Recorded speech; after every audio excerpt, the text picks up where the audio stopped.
Single heart beat scan ఒక్క second లోనే world class 640 slide CT scan ఇప్పుడు మీ vista imaging Banjara hills లో. Success rate compare చేసుకుంటే విష్ణు కొంచెం తక్కువే అని చెప్పాలి ఫ్రాంక్లీ స్పీకింగ్.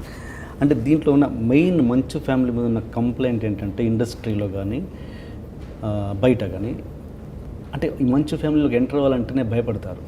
ఎందుకు భయం అంటే నేను ఒక కొత్త డైరెక్టర్ అందులో కాంపౌండ్లోకి అడుగు పెట్టాలంటే భయపడతారు. ఎందుకంటే ఇన్వాల్వ్మెంట్ ఓవర్గా ఉంటుందనా ఏంటి? I don't know. This is the first time I'm hearing, but చెప్పండి. నాకు తెలిసి ఒక టాప్ డైరెక్టర్ మీ కాంపౌండ్లో పనిచేయాలి అంటే పాత వాళ్ళు వద్దు, రాఘవేంద్రరావు గారు, దాసరి గారు కాదు, కొత్త వాళ్ళు ఏ లైక్ సుకుమార్ గారు లాంటి వాళ్ళు, కోటాల్ లాంటి వాళ్ళు, ఇంకా ఇలాంటి వాళ్ళు. For example that's a good question.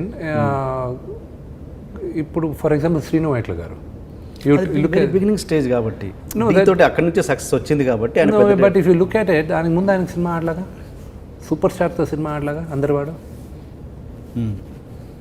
ఈ క్వశ్చన్ మీరు శ్రీను వైట్ల గారు అన్నారు. And right next to it let us take the case of Nageswara Reddy గారు. దాని తర్వాత వీరు పోట్ల సూపర్ హిట్స్ వచ్చాయి నాకు. దేనికైనా రెడీ, దూసుకెళ్తా. దాని తర్వాత శ్రీవాస్ చేశాడు పాండవులు 9, which was a hit. I wouldn't say అది సూపర్ హిట్ అని చెప్పను, it was a hit. So all these 3 people were there. And Devakatta, he was a new director, we pulled it out. Of course the movie success ki reach failure ki పక్కన పెట్టేసాను, but the working experience. Now ఇప్పుడు చదరంగం అని నేను ఒక series చేశాను. Is a new director. What a brilliant director అతను. Is a phenomenal director. He'll be a director. మీరు చూడండి, ఎవ్రీబడి విల్ స్టార్ట్ అప్రిషియేటింగ్. ఆయన ఇప్పుడు సుబ్బరాజ్ అని ఒక డైరెక్టర్ ఉన్నాడు, ఆయనతో మీరా రోడ్ అని ప్రొడ్యూస్ చేస్తున్నాను. అండ్ దర్ ఇస్ ఇప్పుడు రాజ్ నరసింహ అని రైటర్ ఉన్నారు, ఆయనతో నేను సినిమా ప్రొడ్యూస్ చేస్తున్నాను. So all these things we're coming up with new directors. ఇప్పుడు Mosagallu it's a brand new director, ఎక్కడో లాస్ ఏంజల్స్లో ఉన్న హైలీ రికమెండెడ్ డైరెక్టర్, ఆయనతో చేస్తున్నాను. So we're all quite happy with what we're doing. సి ఇన్వాల్వ్మెంట్ అనేది I don't know, it's probably a misconception, కానీ probably we are all there. ఇప్పుడు అంతగా ఇన్వాల్వ్ అయితే ఎవరు చేయకూడదు కదా. అంటే నేను టాప్ డైరెక్టర్స్ అంటే లైక్ ఆల్రెడీ సక్సెస్లు, పెద్ద సక్సెస్లు ఇచ్చిన వాళ్ళు మీరు అప్రోచ్ అవ్వడం జరుగుతుందా, లేదా వాళ్ళు మిమ్మల్ని అప్రోచ్ అవ్వడం జరుగుతుందా? వాళ్ళు ఎవరు కొన్నిసార్లు ఒక ఇద్దరు మాత్రం పేర్లు చెప్పలేను, కానీ అప్రోచ్ అవ్వడం జరిగింది. కథ నచ్చక నేను బ్యాక్అవుట్ అయ్యాను. వాళ్ళు మళ్ళీ ఆ సినిమా తీసి అది ఆడకపోవడం కూడా జరిగింది మిగతా హీరోలతో. ఓకే, అది నేను రిక్వెస్ట్ కూడా చేసుకున్నాను, ఈ కథ కాదు వేరే కథ చేద్దాం. లేదు మాకు ఈ కథ ఫుల్ కాన్ఫిడెంట్. ప్రొడ్యూసర్తో సహా అడ్వాన్స్ తీసుకుని తిరిగి రిటర్న్ ఇచ్చిన టైంలో ఉన్నాయి. సో ఆ సినిమా ఆడకపోయేసరికి ఒక 2 months గ్యాప్ ఇచ్చి ఏమంటే నెక్స్ట్ ఎప్పుడు చేద్దాం, ఇంకో కథ ఏదైనా ఉంటే చేద్దాం, గత అని చెప్పేసి మూవ్ అవుతూ ఉంటాం. But there are directors also which నేను షేమ్లెస్గా I been asking for the last 6-7 years. చేద్దాం, ఎవ్రీ ఇయర్ రొటీన్గా అడుగుతుంటారు, చేద్దామా అని. వాళ్ళు చేద్దాం బాబు, కొంతమందికి చేద్దాం విష్ణు అని, కొంతమంది డిస్కషన్కి వెళ్ళి కథ నచ్చకపోగా కొంతమంది. ఇప్పుడు మోసగాళ్ళు టాపిక్ తీశారు కాబట్టి అది అసలు ఇది ఎప్పుడు స్టార్ట్ చేశారు? అది తెలుగు సినిమానా, ఇంగ్లీష్ సినిమానా, హిందీ సినిమానా? ఎవరికి తెలియదు అసలు ఏంటి అసలు దాని డీటెయిల్స్. మోసగాళ్ళు అనేది ఒక 2 years బ్యాక్ ఒక న్యూస్ ఆర్టికల్ చూసి ఇది కథగా చేస్తే బాగుంటుందనే ఉద్దేశంతో.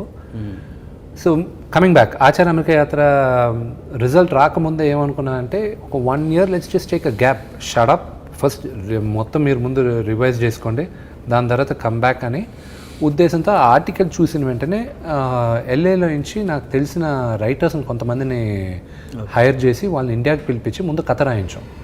నా వ్యూ ఏంటి, బడ్జెట్లో మనం ఒక ఇంగ్లీష్ సినిమా తీసేద్దామని. సో అక్కడ కంపెనీ స్థాపించి అక్కడ మొత్తం రెడీ చేసేటప్పుడు one of my best friend Vijay is executive producer. రే నువ్వు ఇంత ఖర్చు పెట్టి అక్కడ చేస్తున్నావు కదా, కొంత ఖర్చు పెడితే ఇంకొక తెలుగు వర్షన్ కూడా వచ్చేస్తుంది కదా, తెలుగులో చేసుకుంటే కనీసం మనం సేఫ్టీ ఉంటుంది కదా మనకి అన్నాడు. సరే చేద్దాం అన్న. సో ఇంగ్లీష్ వర్షన్ వచ్చి అది రిలీజ్ అవ్వడానికి ఎప్పుడు రిలీజ్ అవుద్దో నేను ఇప్పుడు చెప్పలేను, ఎందుకంటే జూలైలో ఒక ఫెస్టివల్లో వేసి బయర్స్కి నేను చూపించాలి.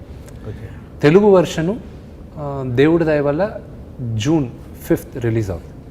Okay, this is the first time I'm announcing the date. ఈరోజు మధ్యాహ్నం ఏమన్నా కన్ఫర్మ్ అయింది. Nice.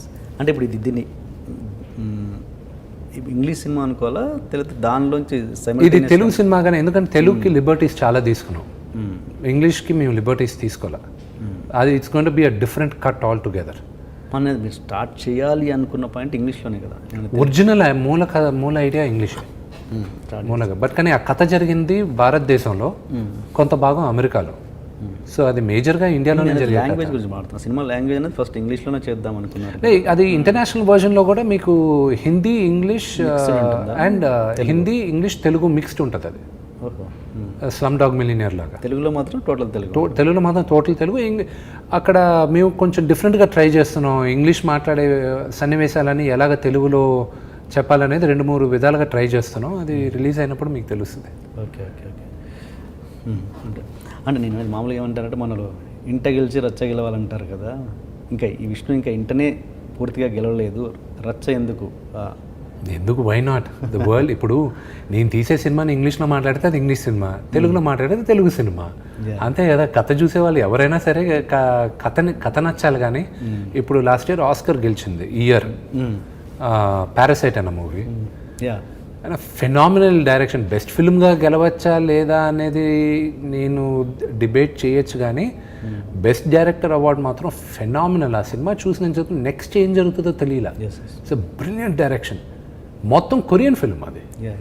And so it's second time. దీని ముందు Italian film life is beautiful గెలిచింది.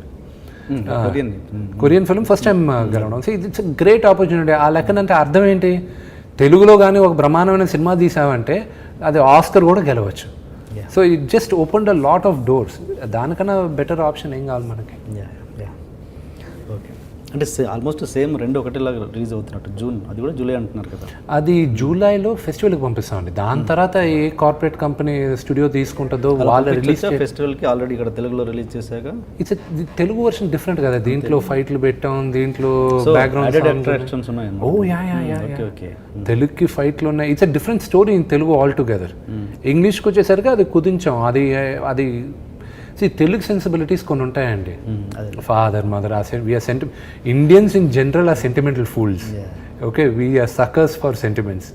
అవి టచ్ మీ నాట్గా కొన్ని సినిమాల్లో వెళ్తూ ఉంటాయి. సో అలాగా కొన్ని చేయాల్సి వచ్చింది. కాస్టింగ్ అదేనా, సునీల్ శెట్టి? ఎస్ కానీ ఇంగ్లీష్లో కొన్ని మారుతున్నాయి, కొన్ని విధాలు మారుతాయి అన్నమాట. సునీల్ శెట్టి కూడా మారుతాయి? లేదు, ఆయన పోర్షను, కాజల్ పోర్షన్, నా పోర్షన్ వరకు స్టాండర్డ్గా ఉంటాయి. నవీన్ చంద్రది, నవదీప్తి ఇవి ఉంటాయి. మిగతా కొన్ని ఇన్ అండ్ అవుట్ చేస్తున్నాం. Okay okay okay. Sunil Shetty అన్నది ఎందుకంటే అంటే ఆల్మోస్ట్ అతను ఒక ఫ్లాప్ ఇదే నడుస్తుంది తనది. సునీల్ శెట్టి ఎందుకు అతన్ని ఎంచుకోవడంలో రీజన్ ఏంటి? ఇండియాలో one of the original action stars అతను. మేము చిన్నప్పుడు చూసాం సునీల్. ఎస్. సో ఇప్పుడు ఆయన్ని పెట్టే దాంట్లో ఇట్స్ ఆటోమేటిక్గా నాకు ఇప్పుడు హీరోగా కొంతమందికి మార్కెట్ లేకపోవచ్చు. హీరోగా కొత్త పరిగెత్తుకుంటే వెళ్ళి థియేటర్లు చూడాల్సిన అవసరం లేదు. కానీ ఒక ప్యాడెడ్గా ఒక క్యారెక్టర్ ఆర్టిస్ట్లో వస్తే సడన్గా కలరే మారిపోద్ది. అది చాలామందిని చూసాం మనం ఇప్పుడు. And that's how he migrated to that character. ఆ క్యారెక్టర్ యాక్టింగ్కి మైగ్రేట్ అయ్యారు. అండ్ తెలుగులో తీసుకొచ్చినప్పుడు ఆయన లాంచ్ అయినప్పుడే నాకు ఆటోమేటిక్గా డిస్ట్రిబ్యూటర్ కాల్స్ వచ్చాయి. So it's an added advantage for me. And నాకు పాన్ ఇండియా ఫీల్ వస్తుంది సునీల్ శెట్టి గారు యాక్ట్ చేసినప్పుడు. And I need that character also, ఎందుకంటే ఆ క్యారెక్టర్ అలా డిమాండ్ చేస్తుంది అనమాట. సినిమా చూసినప్పుడు మీకు అర్థం అవుతుంది. హిందీలో ఏం పెట్టారా దానికి? హిందీ రిలీజ్ చేయట్లేదండి. Only Hindi, Telugu? Only Telugu and an international version. Telugu English అంతే. ఓకే. ఎందుకంటే చేయొచ్చు కదా, అదే ఇంకా హిందీలో అదర్ లాంగ్వేజ్లో చేయొచ్చు కదా. ఎట్లా? ఇదే నాకు కోఆర్డినేషన్ తలతో ఒక ప్రాణానికి వస్తుంది. ఇదే నేను చేసిన సినిమాల్లో హైయెస్ట్ బడ్జెట్ ఫిల్ము ఇది. ముందు ఇది నేను సెటిల్ చేయండి, దాని తర్వాత it's too much coordination. Okay okay. For more videos, please subscribe to iDream. And more videos, please subscribe to iDream Media. Please do subscribe to iDream. iDream అంటే నా కళల ఛానల్ను సబ్స్క్రైబ్ చేసుకున్నారు. నోరు తిరుగుతలేదు, మీరైతే గంట గుర్తు కొట్టండి.